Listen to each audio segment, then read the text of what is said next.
नमस्कार आमी सोमा आमार आरो एकटी नतून ब्लगे तोमादेर सकलके अनेक स्वागत जानाई।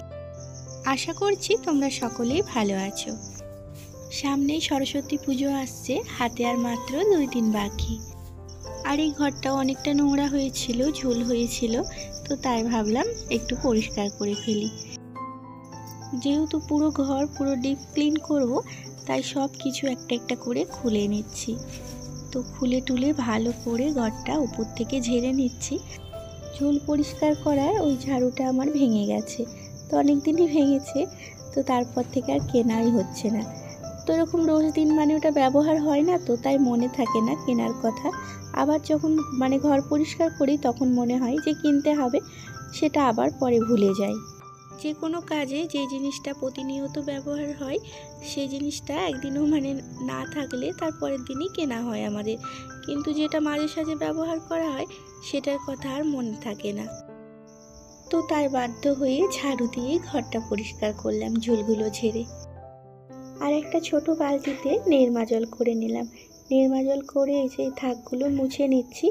এই থাকগুলো প্রায় রোজই একবার করে মোছা হয়, তাও জানো কোথা থেকে এত নোংরা এসে জমা হয়। মুছে নিয়ে একটা একটা করে এই জিনিসগুলো গুছিয়ে নিচ্ছি। নানান রকম জিনিস আছে, সেন্ট আছে, অ্যালোভেরা জেল আছে, আর একটা সিরাম আছে, আর এই যে এটা হলো সুপার ভাসমল তেল। সেই দুর্গাপুজো এনেছিলাম লাগাবো বলে, তো সেই থেকে পড়েই আছে, টাইম আর হয়ে উঠছে না যে লাগাবো। আর এই তো এই দিকটা পুরো পরিষ্কার করে মুছে সব জিনিস গুছিয়ে রাখলাম। রোজের ব্যবহারে সাজগুজের জিনিসগুলো থাকে এই লাল পেতেটাই।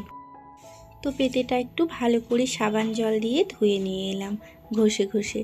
তো তারপরে এই জিনিসগুলো ভালোভাবে গুছিয়ে নিচ্ছি।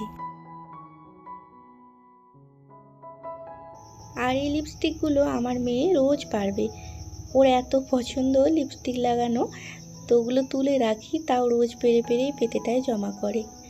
তো ওগুলো গুছিয়ে তুলে রাখবো। আর যেগুলো লাগবে না সেগুলো সব ছুঁড়ে ছুঁড়ে নিচেই ফেলছি, কারণ নিচটা এখনও পরিষ্কার করা হয়নি। এই যে চৌকির তলাটাও ভালো করে পরিষ্কার করব আজকে, তো তাই বাড়তি জিনিসগুলো সব নিচেই ছুঁড়ে ছুঁড়ে ফেলে দিচ্ছি। আলমারির এই সাইডটা ঝাড়ার সময় যত ঝুল ধুলো আলমারির মধ্যে পড়েছিল, তো তাই একটু নির্মা জল দিয়ে ভালো করে মুছে নিচ্ছি। আলমারিটা ভালো করে মুছে নিয়ে এই যে এই বিছানার চাদরটা পাল্টে দেব। এত নোংরা হয়েছে তাই আমি আস্তে আস্তে টানছি যাতে না নোংরাগুলো বিছানায় পড়ে। তো তাও একবার বিছানাটা ঝেড়ে নিলাম, দিয়ে একটা কাঁচা চাদর ওতে পেতে দিচ্ছি।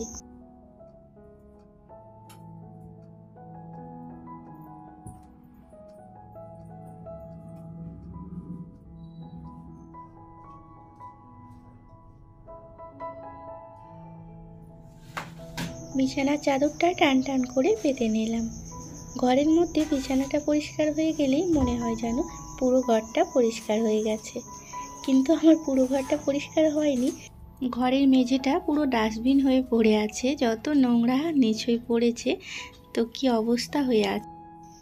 ঘরে থাকাকালীন বোঝা যায় না যে ঘরের মধ্যে এত নোংরা আছে, কারণ আমরা রোজই পরিষ্কার করি ঘর দোয়ার, তো এত পরিষ্কার লাগে দেখতে। আবার যদি ডিপ ক্লিন করা হয়, কোথা থেকে যে এত নোংরা এসে জমা হয়ে যায় মানে জাদুর মতন বোঝা যায় না।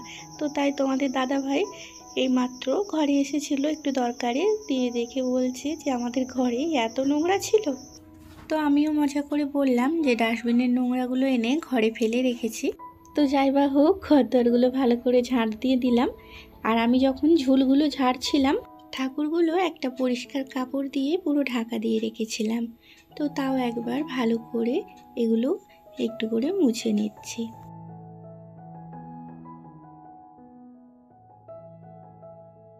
ঠাকুরের এখানটা ভালোভাবে পরিষ্কার করে নিয়ে মুছে নিচ্ছি ঘরদোয়ার। তো তোমাদেরকে আমি প্রথমেই জানিয়ে রাখি, আমার কিন্তু সকালেই স্নান হয়ে গেছে। রান্না বান্না স্নান সেরে আমি ঘরদোয়ার পরিষ্কার করতে লেগেছি। তো কারণ আমি জানতাম এই ঘরটা পরিষ্কার করতে একটু টাইম লাগবে, তাই যেই কাজগুলো আগে দরকার সেগুলো আগেই সেরে নিয়েছি। আর আমার সোনারা স্কুল গেছে, আর স্কুল থেকে এসেই ওরা টিউশনে যায়। ওদেরকে যাতে না খেয়ে না টিউশনে যেতে হয়, তো সেই কারণে আমি আগে রান্নার কাজটা গুছিয়ে নিয়েছি, তারপরে যে ঘর পরিষ্কার করতে লেগেছি। তাতে আমার সারা দিনটা লেগে গেলেও কোনো ক্ষতি হবে না। আর আমার কিন্তু সারাদিন লাগেনি, আমি ভীষণ তাড়াতাড়ি কাজ করি, তো তাই খুব তাড়াতাড়ি আমার কাজগুলো গুছিয়ে ফেললাম। আর এইমাত্র একটু ফ্রেশ হয়ে তো ছাদে এলাম, কারণ ঘর দুয়ার ঝাড়ার আগে আমি কাঁথা কম্বল সব বালিশ টালিশ রোদে দিয়ে গিয়েছিলাম, কারণ ঘরে থাকলেই ধুলোবালি পড়তো, তাই রোদে দিয়ে গিয়েছিলাম। রোদটাও পেলো আর ধুলোবালিও পড়লো না। তো এবার সমস্ত গুছানো বাগানো হয়ে যাওয়ার পর আমি কম্বল কাঁথা বালিশগুলো সব তুলে নিয়ে এলাম। আর এই যে প্লাস্টিকের ফুলদানিগুলো, এগুলো একটু করে সাবান জলে ভালো করে বেশ করে ধুয়ে রোদে শুকোতে দিয়েছিলাম।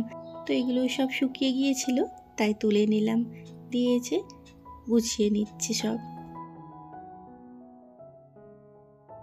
এখন 2টো মতো বাজছে, খাওয়া দাওয়া সেরে আবার গুছোতে লেগে গেলাম। তো সোনারা এলো স্কুল থেকে, ওদেরকে স্নান টান করিয়ে সবাই মিলে একসাথে খেয়ে নিলাম। খাওয়া দাওয়া করে ওরা বাইরে খেলা করছে, তার ফাঁকে আমি বাকি কাজগুলো গুছিয়ে নিচ্ছি। আর এই তো বালিশের কভারগুলো সব এবার পাল্টে নিচ্ছি। ছাদে দিয়ে এসেছিলাম, ছাদেও কিন্তু কম ধুলো নয়। সবই যখন মুছে ধুয়ে পরিষ্কার করলাম, বিছানার চাদরটাও চেঞ্জ করলাম, বালিশের ওয়ারগুলোই কেন বাকি থাকে, তাই ওগুলোও পাল্টে নিলাম। দিয়ে এই যে ভালোভাবে সব কম্বল টম্বল গুছিয়ে রাখছি। আজ কিন্তু ঘরটা একটু অন্যরকমই লাগছে, যদিও রোজই পরিষ্কার পরিচ্ছন্ন রাখি, কিন্তু ডিপ ক্লিন করার পর একটু বেশি যেন পরিষ্কার লাগছে। আর যার জন্য ঘরটা এত পরিষ্কার করলাম সরস্বতী পুজো উপলক্ষে, সেই পুজোই এদিকে হয় না, দুঃখের বিষয়। আমাদের রাজ্যে কত সুন্দর সরস্বতী পুজো হয় বলো তো, স্কুল কলেজে পাড়ায় গ্রামে কত পুজো হয়, কিন্তু এদিকে সে জিনিসটা হয় না, এদিকে সরস্বতী পুজোই হয় না। এবারে আমার সোনারা সরস্বতী পুজো করার জন্য খুব ঝোঁক করছে, তো সেই কারণে তোমাদের দাদাভাই 2-3 দিন ধরে এদিক ওদিক ঘুরলো ওই ঠাকুরের মূর্তি কেনার জন্য, কিন্তু কোথাও আর পেলো না। পেলে তো ভালো, পুজো করা হবে, না পেলে আর কি করা যাবে। হাতে এখনও 2 দিন বাকি আছে, তো দেখা যাক কত দূর কি হয়। দেশে ছোট বড় বাচ্চারা এই সরস্বতী পুজোয় কত মজা করে, তো আমার সোনাদের জন্য একটু খারাপ লাগে, ওরা সেই সব কিছুই পায় না। আর উপায়ও নেই যে এই সময় যাব দেশে, আর 1 মাস পরেই পরীক্ষা, এটা ফেব্রুয়ারি চলছে, মার্চ থেকে পরীক্ষা আরম্ভ হয়, তা স্কুল থেকে এই সময় ছাড়ে না। তো তোমাদের সাথে গল্প করতে করতে ঘরটা একবার কিন্তু পুরো ঘুরিয়ে দেখিয়ে দিলাম যে কিভাবে পরিষ্কার করেছি। তো চলো বন্ধুরা, আর বেশি বকছি না, ব্লগটা আমি এখানেই শেষ করছি। আবারও দেখা হবে একটা নতুন ব্লগে। তো তোমরা ভালো থেকো, সুস্থ থেকো। আর ব্লগের শেষ পর্যন্ত আমার সাথে থাকার জন্য তোমাদেরকে অসংখ্য ধন্যবাদ।